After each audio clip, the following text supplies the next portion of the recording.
Welcome to our next hour, and I'm hearing all kinds of calls in my ear, so I can tell you that this is going to be another interesting and totally unpredictable hour.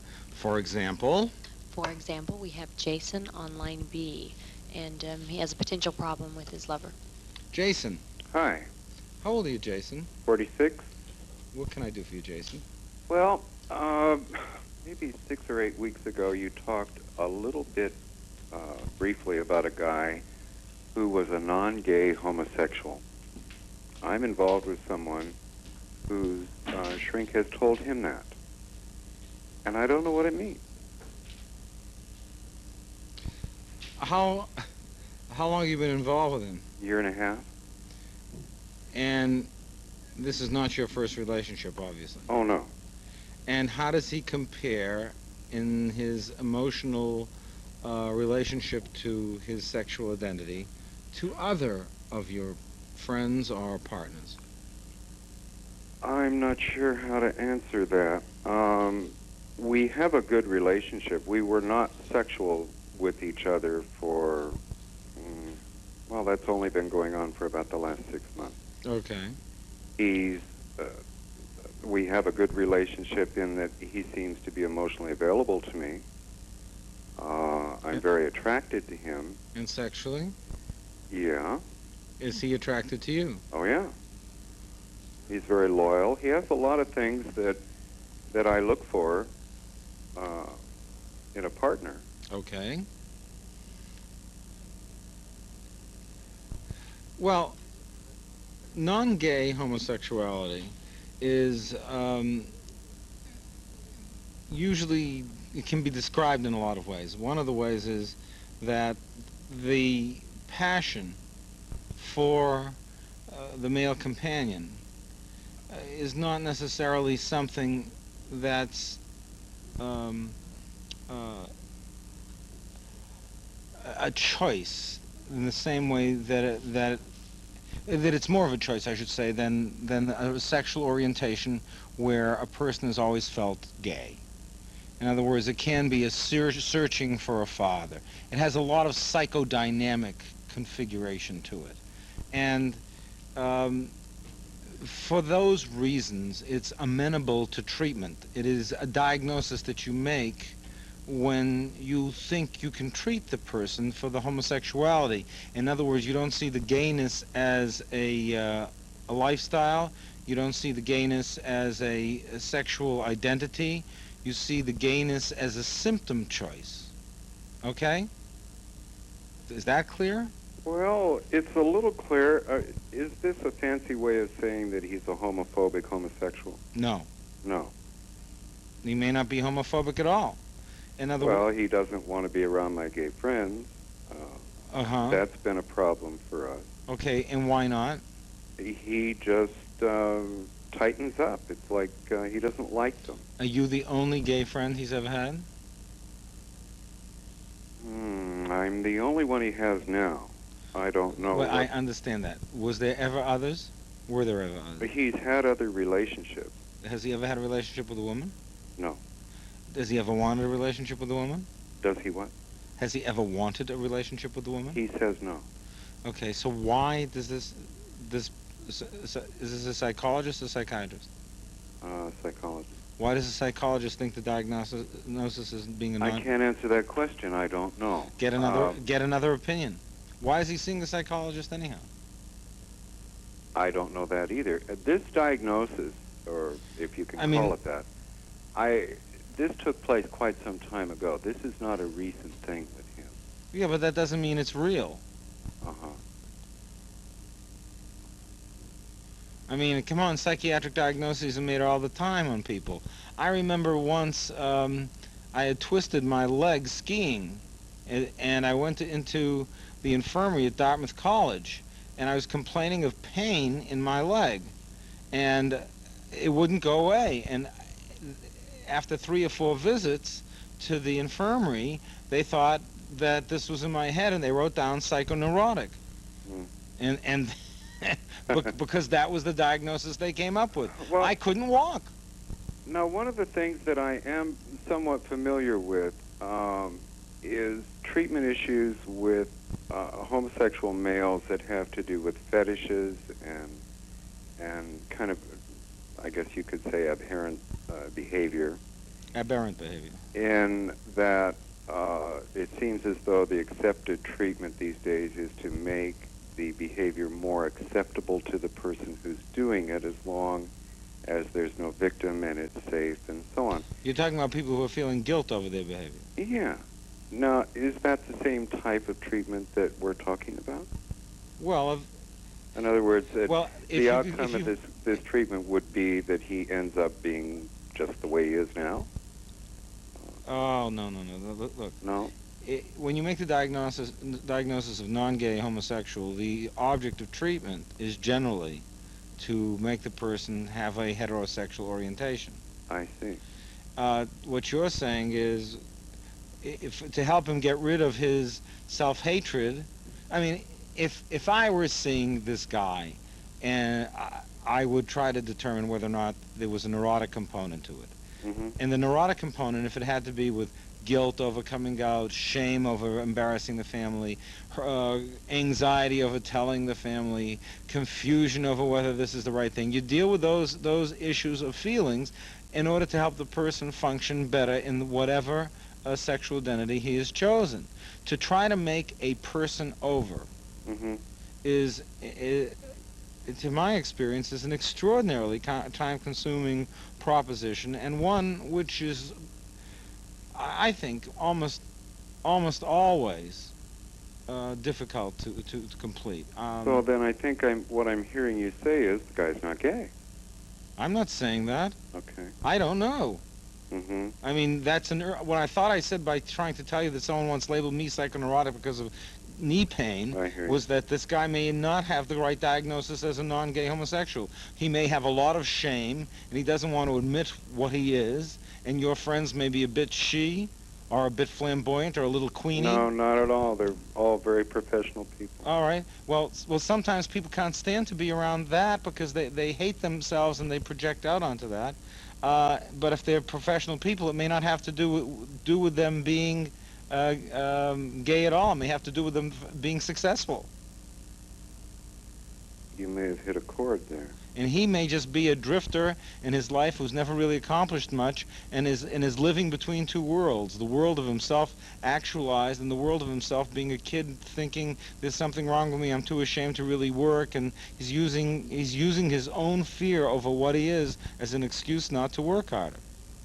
Is that your guy? I think you're getting close. So he's not a non-gay homosexual. He's a non-achieving guy who may be an inadequate personality who happens to be gay. So what? Now let's treat the inadequate personality aspect of it. Do you know what I'm saying? I mean, let's not make big deals out of this. Well, when we first started talking about this, the red light didn't go on, but the yellow flashing light did, and that's why I've kind of slowed down the relationship. But he continues to pursue it. Right. Let me just tell you, the reason for slowing this relationship down is that he's a difficult human being, period. When we're alone together, everything's wonderful. That's typical of inadequate people who are very dependent on one person for self-esteem. Mm-hmm. And you have felt you've carried the ball in this relationship much more than he has. Mm-hmm. You know what I'm saying? Mm-hmm. He's a sweet guy and you love him, but it gets a little bit tired and you want support and a little bit of sense that you're in a relationship with an equal. Yeah, I know. Keep shopping, you're saying. You got it. Thank you. Does this help? I don't know. I'm going to have to sleep on it and see. I don't know that I'm any more clear than I was before. But it feels like it helped. Yeah, I think you should. What I'm smelling is inadequacy more than anything else. Inadequacy and low self-esteem. But that's real treatable, isn't it? Yes, it is. But let's get the gay issue out of the way, because that's just clouding up the issue. Because if you treat low self-esteem, which has to do with finding himself, getting a career that really is him, giving him some discipline so he can find a life that makes sense for him, doing something that he feels good about, raising himself from that that slight depression that he goes into all the time, and the self-hatred and the shame. hey, things will get a lot better. But if you focus on does he really want to be gay or not, this other issue won't be addressed. You Mm-hmm. follow what I'm saying? I do. Put your therapy dollar on self-esteem. Mm. Mm-hmm. It's 2-1 in the first. Okay, Jason. Thanks. Thank you for Good night. calling. We'll be right back, everyone. Stick around. A lot more coming.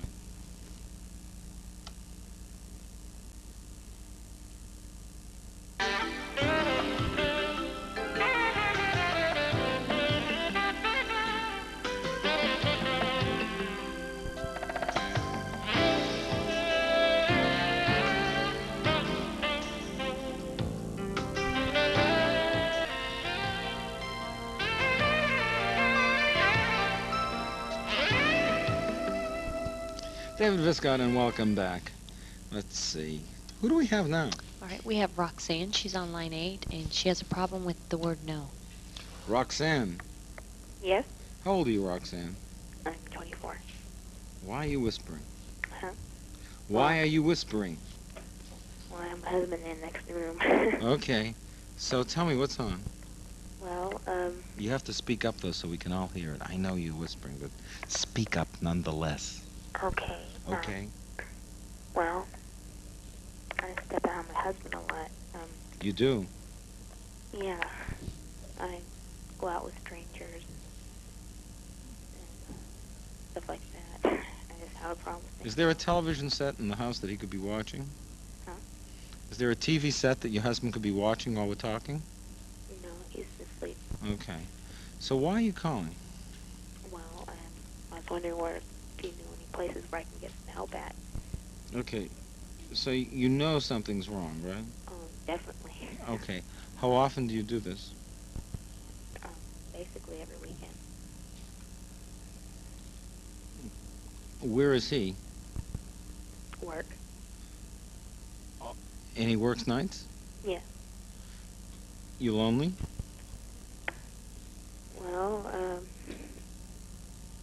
no. No, he treats me really nice. I just don't feel satisfied sexually. Never. You never feel satisfied with him? No. Do you feel satisfied with these strangers? Well, yeah. What's the difference? I don't know. Does he know that you're not satisfied? No. I act like it Well, why do you act like it? to make him feel better. Well, that's foolish. Because the first thing that he has to know is that he's not pleasing you. What's not happening? I mean, what's wrong with the relationship you have? Well, everything's okay. But Well, I don't know. He just can't satisfy me sexually. yeah, but what is wrong with what's going on between the two of you? What do other people do that he doesn't do? Lasts longer, for one. Okay, how long does he last? 20 minutes. And other people last? Well, usually I like to last about an hour.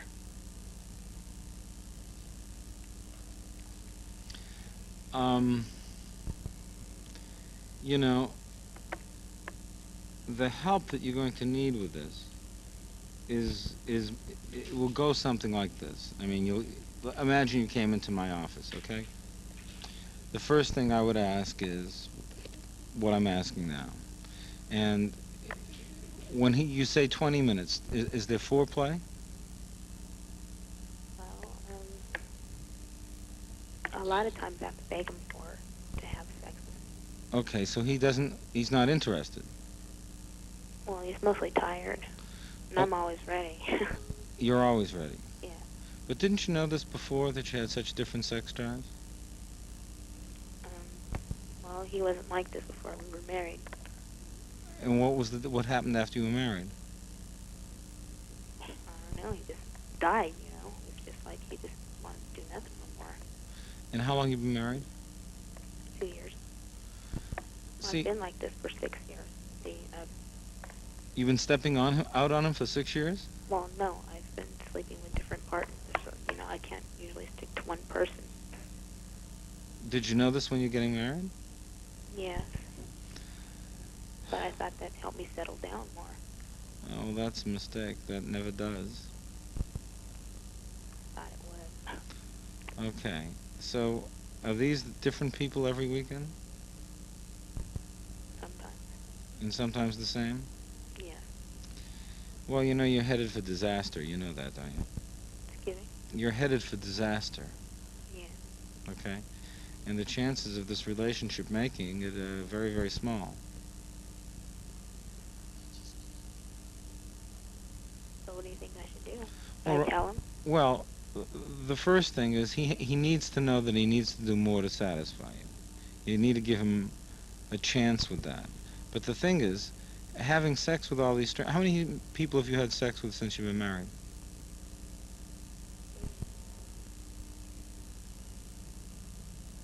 20, 30, 40, 50? Say about 25.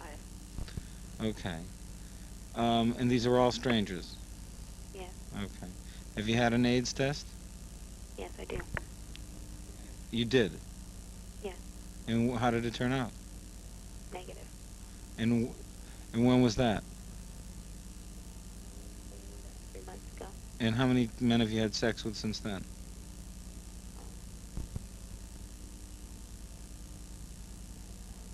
Um, 9. 9. So you need another AIDS test. Yes, I'm going. Look, Yeah, I usually practice safe sex, though, when I sit with these strangers.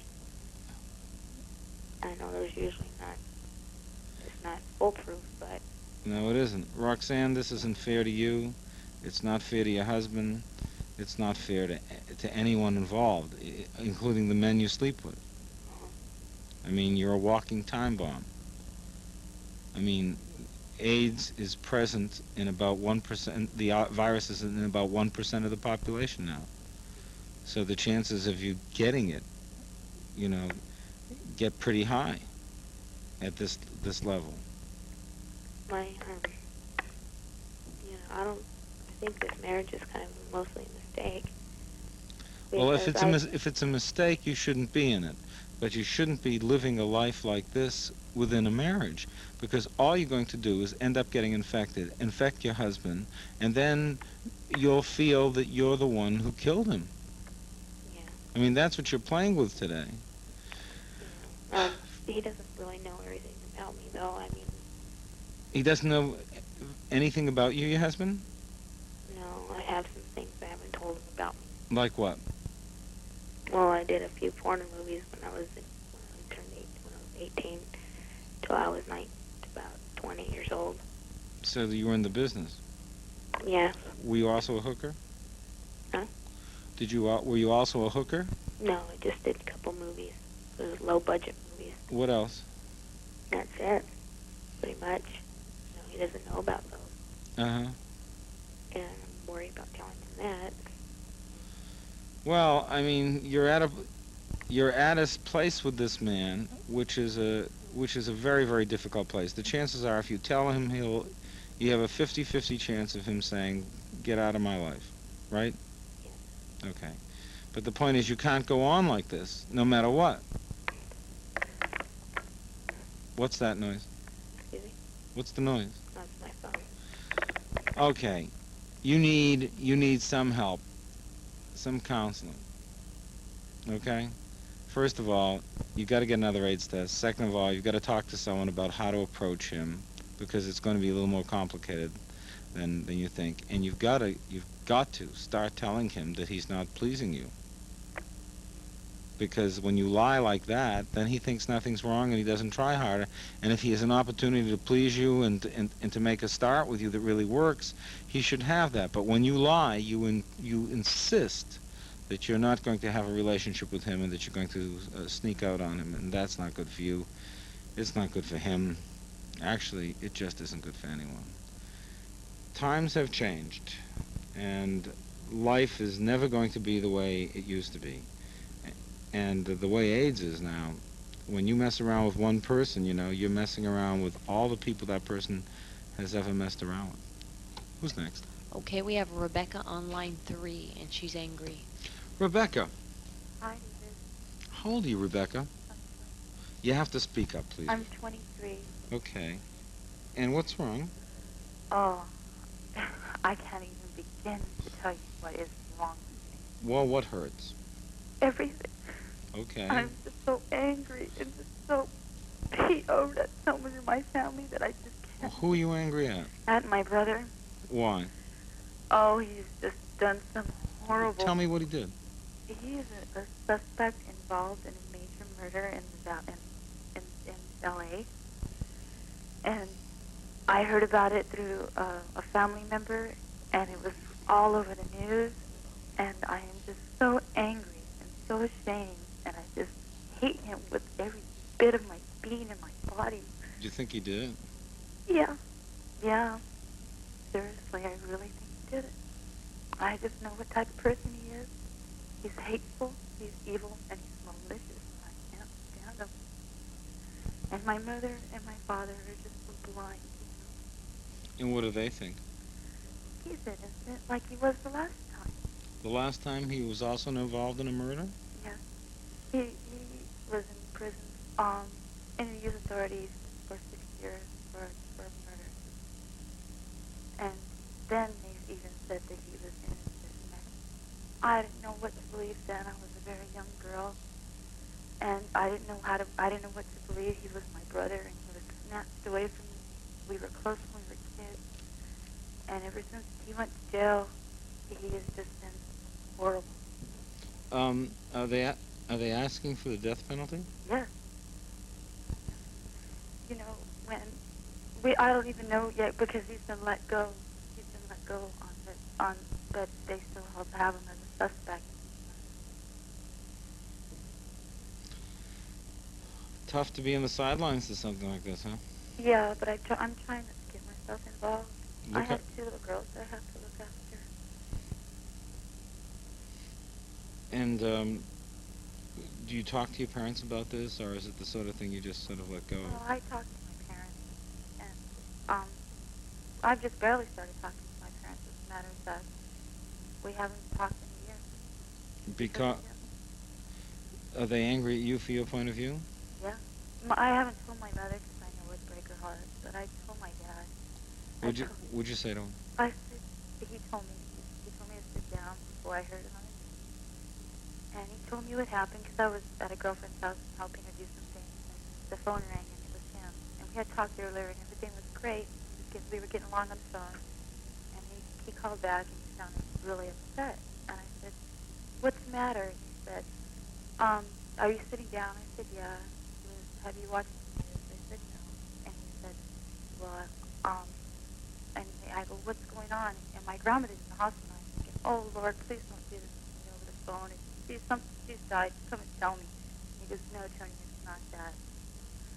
And he said, to me, he said, your brother's been picked up in a horrible crime.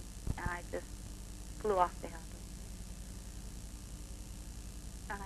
And I know he did it, that dirty, rotten SOB. I cannot believe that he did this. And my dad goes, you already convicted him before he's even tried. And I said, Dad, he has blood on his hands before. I don't know. I just know I hate him. And all that day, I was a wreck. I've been a wreck. And I don't know how to feel about this. And I just want to tear his heart out. I just cannot believe what he's done. And I don't know what to do. I don't know how to act. I don't know how to... You're acting exactly the way you feel. He is someone who destroyed all the values you believe in. He's destroyed so many lives, and he's just interrupted so many lives. He's turned my parents against me. Well, that's the minor part. I mean, the part. How many murders is he involved in now? How many people? 5? 5. Big time. Yeah. And you know, if he's innocent, I pray to God that they find him innocent. But if he's guilty, may they give him what he deserves. It's hard to say that, but the truth is, It hurts, doesn't it? it hurts. But you have to believe in something. And sometimes the values you believe in make you make choices between what you believe in and people you thought you loved. Well, all I can do is offer you courage on this, Donnie. Okay? Courage. That's a place you don't want to be in. A lot of people call in and you find them in places you don't want to be in. But isn't the truth that every time I speak to someone, you see a little bit of the place that they're in, similar to the place that you are in or once was in? We're all the same person. We'll be right back.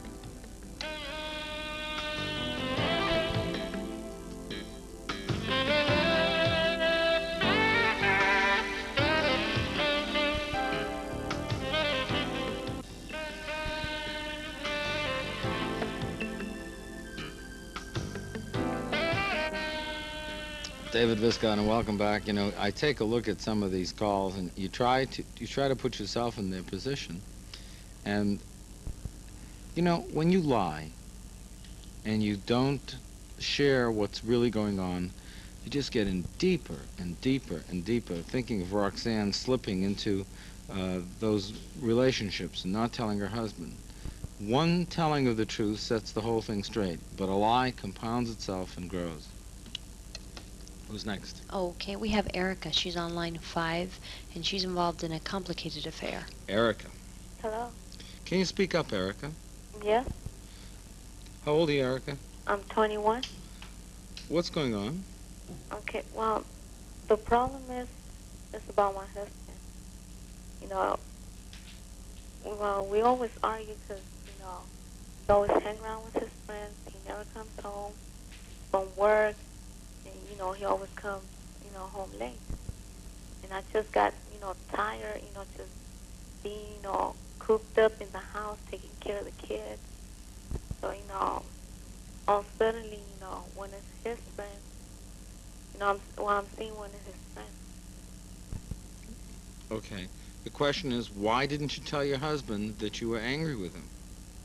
Well, he's the kind of person that, you know, I can't really talk to him. Well, so what you're doing is you're screwing around on him.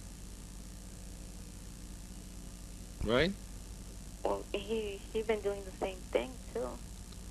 Because every time, you know, when we used to argue, he always used to go to sleep. I always used to go into his wallet, find pictures of girls, phone numbers of girls.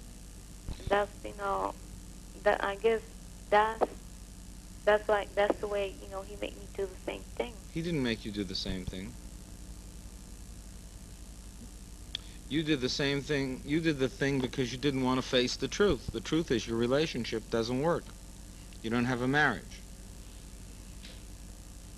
And you have to tell him directly. Listen, I'm not putting up with this anymore. I know you're seeing things. I've been through your wallet.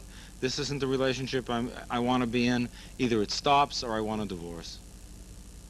Sometimes, you know, when we argue, you know, he gets mad. He said, well, if you want the divorce so badly, you know, just get it. Then get it. Well, I do want to get it, but it seems like at the same time, you know, he don't want a divorce because, you know. What do you care? He's cheating on you. He's not there with you, and you're cheating on him. The moment you cross the line, you lose your strength to be able to deal with him. I would stop seeing the other guy and get a divorce, if that's how it is. But put him right to it and say, look, you know, you're going to pay for these kids, you're going to take care of me, and this isn't a situation that you're going to like. I mean, if you are going to have a relationship with me, you have to be faithful.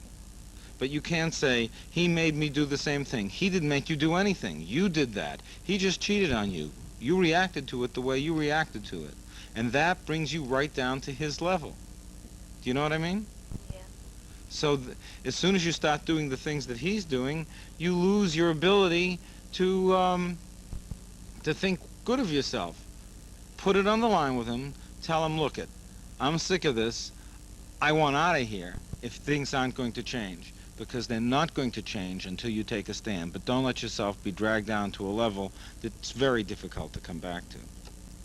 Some people just don't want to hear it. Well, sometimes people tell them and, you know, like you say, refusing to listen. Who's next? Okay, we've got Nancy on line 9, and she has an unhealthy crush. Nancy. Yeah, How old are you, Nancy? 45. What's an unhealthy crush? Oh, it involves my doctor. What kind of doctor? Internal medicine. I have a lot of health problems, and Uh, 2 years ago when I started seeing him, he was the first doctor I've had in a very long time who even tried to find out what all my problems really were. So I was quite impressed. And I'll bet. Did he help? yeah, he did. Found out a few things, that did help to know. What's the nature of the unhealthy crush? Well, lately a few things have come up, and the health problems seem to be getting worse. And it seems like every time I need attention from him, other than my regular monthly appointments, it's almost impossible to get him to return my calls. And I don't know exactly why or what. What is the unhealthy crush business? I don't understand. Well, it's because I'm beginning to feel like I don't want to be disappointed in this doctor. I don't want to have to be trying to... Is this a crush or something else? Yeah, it is, because I've been really... I would keep thinking I should find another doctor, and then I've also moved out of town, so my appointments Do I you drive. fantasize about him? Oh, constantly. How? Oh, I don't know. It's like... Sexually? Yeah, at times. Okay. That's what I wanted to know. And you're thinking about what? You and him together? Well, yeah. I Okay. mean, normal, average fantasizing. But Whatever that is. what it amounts to is I drive 90 miles to keep an appointment, and I go once a month. But now it's beginning to look like he's disappointing me professionally. What else? What is And he working on something specifically with you? Oh, I have so many problems. But I mean, has he reached an impasse? Well, he's had to refer me. Well, he hasn't referred me. Twice he was supposed to refer me to other, like I had to have surgery last month. And I ended up taking care of it, finding the surgeon and everything myself. He was supposed to have been taking care of this. Why didn't he? I don't know. I got tired of waiting. I spent a week trying to get a hold of him. Maybe he's feeling uncomfortable with you, too. I don't know. He doesn't act like it. Well, he may not he may not share your fantasies, but he may feel the oppression that your fantasies cause in him. I don't ever let any of that show. You don't need there. to. And you can't stop it from showing. Well, does that mean that his neglect would be the fact that he's trying to convince me to change doctors? Well, it'd be that he's feeling uncomfortable. He's not feeling zealous about getting close. You ought to... Well, I mean, these what I would do is as follows. Push the fantasies aside. If he's a good doctor and he's helping you, keep him as a good doctor. You don't want him as a sexual partner. You don't want him as a lover, and you don't want him as a friend. You want him as a doctor who's going to help you. Mm-hmm. And so you say, is there something wrong in our relationship? I've noticed a certain coolness developing between us, and I don't know what to attribute it to. And I would just bring it up like that. But remember, doctors are difficult to talk to, and one thing doctors don't like to talk about is their feelings. And the reason they don't like to talk about their feelings is because they tend to be the kinds of people who like things black and white, and when that happens, that you talk about feelings, they are on ground that is unknown, terra incognita, and they hate that. So when you're talking to your doctor, they just want the facts. I wish it were different, but give them the facts. Are we having a problem with our relationship, you ask, and you wait to hear the answer. And the answer you hear may not be the truth, but stay tuned, we'll get to that.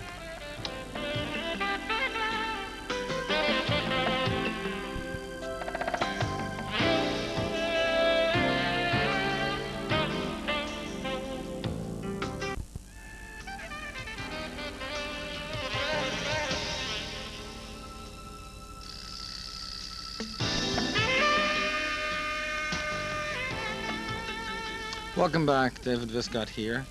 Two interesting calls. Okay, let's take Jamie first. She's on line 7, and she's calling back. Jamie. Yes, How old are you, Jamie? I'm 15. Familiar voice. What was the problem? I called about 6 weeks ago, and I said I was bisexual, and I wasn't sure if I should tell my mom That's or how. okay, right.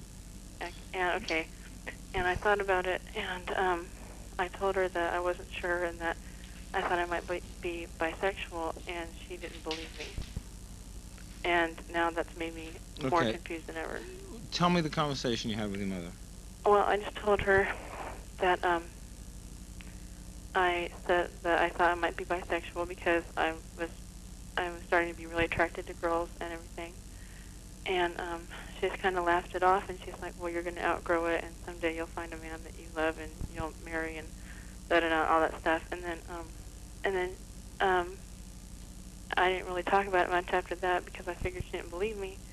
And she continued to bring it up sometimes, like she'd say stuff like, "Why are you doing this to yourself? Why are you trying to be something that you're not?" And that just made me really confused because now, what if she's right, or I don't know anymore.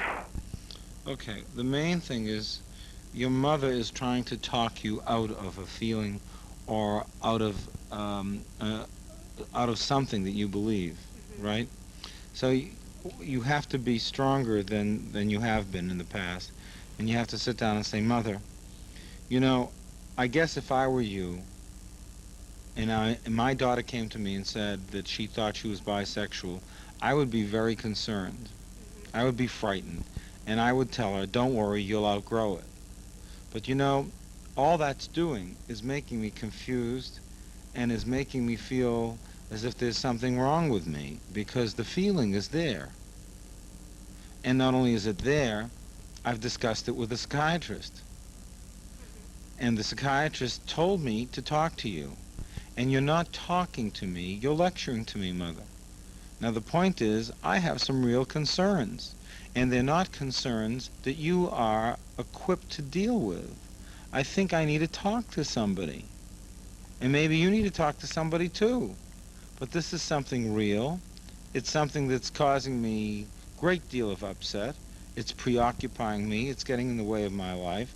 And for you to tell me why am I convincing myself to be something I'm not only makes me feel worse, because you make me feel guilty over maybe I'm doing this to myself.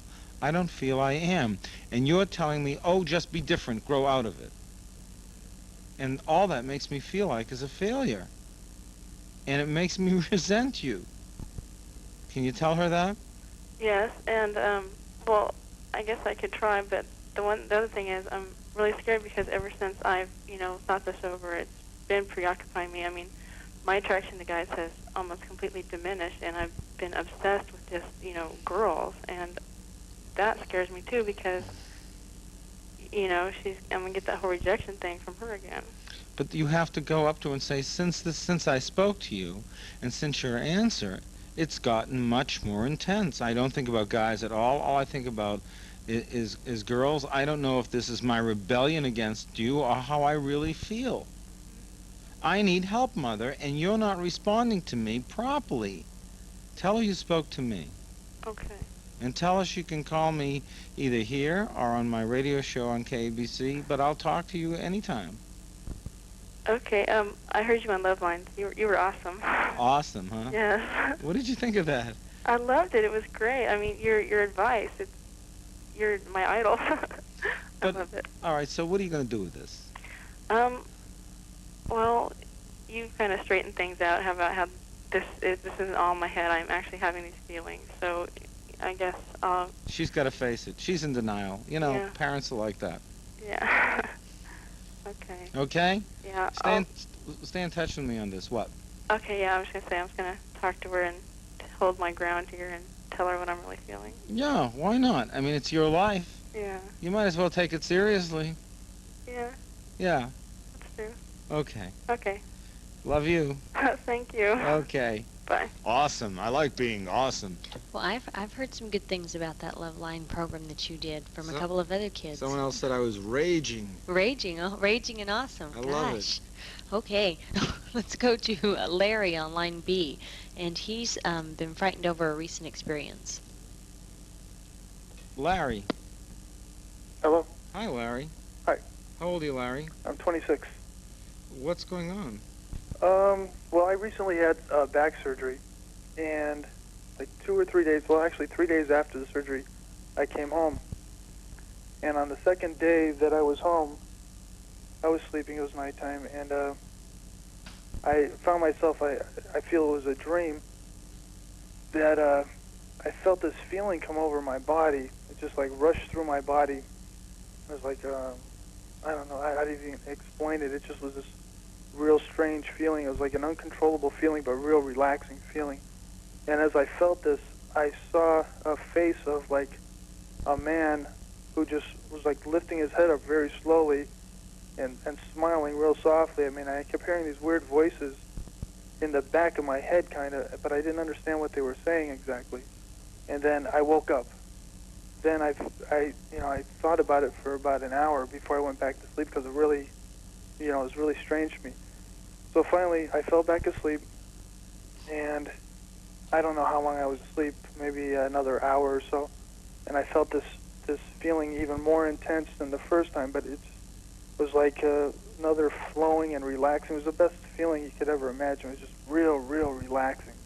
And I felt my thumb move on one hand. My thumb was just kind of moving, and I felt my mouth just opening up wider all by itself, like I had no control of it. And then I felt, or rather saw myself, kind of like sitting up, but I wasn't like really sitting up. I was still laying down. And then I looked over at my wife and kids. They were sleeping in the bed with me.